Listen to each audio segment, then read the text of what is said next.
الرحمن علم القرآن خلق الإنسان علمه البيان الشمس والقمر بحسبان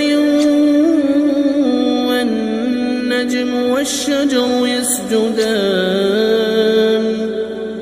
والسماء رفعها ووضع الميزان ألا تطغوا في الميزان وأقيموا الوزن بالقسط ولا تخسروا الميزان والأرض وضعها للأنام فيها فاكهة